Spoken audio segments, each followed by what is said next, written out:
every year the Society of Civil Engineers, the American Society of Civil Engineers, comes out with their infrastructure report.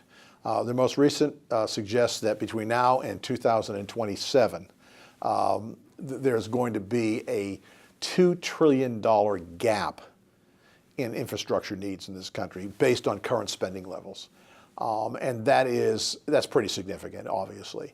And that number is really what has been driving the president's infrastructure plan. That's why it's at $1.5 trillion, to really close that gap significantly.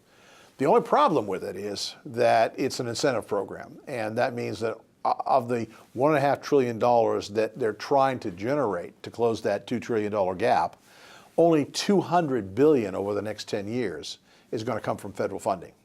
And so what they're trying to do is to take that $200 billion and leverage it from state and local governments and from private industry to try to generate the missing $1.3 trillion. What they'll likely get out of the $200 billion is probably another $600 billion in state funding, okay? Simply because states have historically spent about 3 times as much as the feds on infrastructure spending. So if that ratio continues, we get a little more than halfway to the $1.5 trillion. The problem becomes, where's the other $700 billion come from?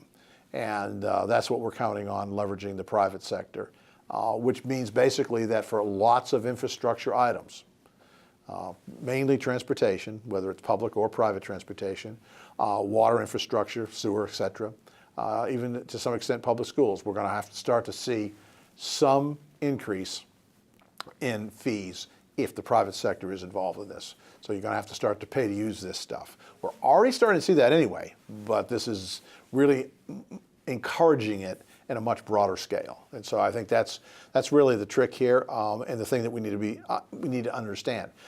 The good upside of this is that because it's only $20 billion a year, roughly, it doesn't really affect the budget deficit or the debt to GDP ratio over the 10-year period. So that's the good thing.